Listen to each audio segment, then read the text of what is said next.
Toyota Fortuner. So push start installation with remote start. Version 1 itong kinabit natin. And then magkakaroon kayo ng dalawang key fob Toyota. So yung parang bubbles na yan, protection film lang ng remote niya para hindi magasgas. Okay? So yun. To remote start, hold nyo lang yung lock button, 3 to 5 seconds, start na yan. Okay? Tapos, pakita ko yung button na kinabit natin. Pasok tayo sa loob.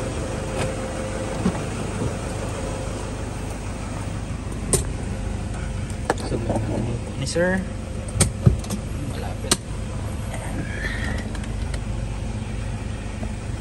Sara natin yung pinto.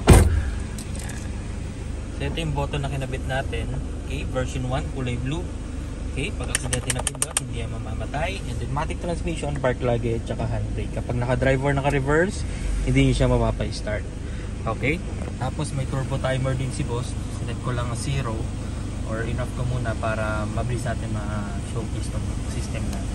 Okay, pero it doesn't matter if meron kanya, mas maganda nga kung meron kanya.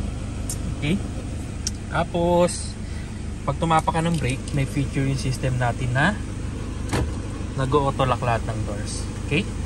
Tapos even naka-andar, pwede ka mag-unlock, pwede ka mag-lock sa key fob. Okay? So for example, may bibiling ka lang sa mga 7-Eleven, mini stop. Yan, labas ka. Ito rin naman gumagana pa. Pero syempre, pag nasa labas ka na, hindi mo naman malalock sa loob yan. So dito mo na i-lock. Okay? So convenient. So pag kahit di mo napatayin yung makina mo, pagbalik mo, malamig pa. Kasi sa stock system, kailangan mo pang patayin yung makina mo para may lock mo siya from the outside. Okay? Tapos kapag nakarating ka naman na sa location mo, gusto mong patayin, kapaka mo lang yung brake, tapos isang pindot, patay na yan. And then automatic unlock din lahat ng doors. Okay?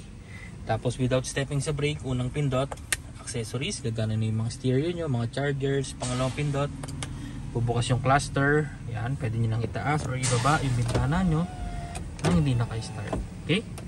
And then pangatlo, pindot, patay. Yan. Tapos kapag nakalock na yung system, wala nang ilaw yan.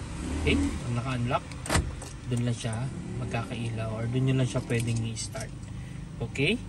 So meaning disengage na kasi yung alarm system kapag may ilaw na yung button natin. Okay? Pag gusto mong start, apak lang sa brake, isang pindot, start na yan. Okay? So napaka-basic lang niya gamitin and then 1-year warranty to.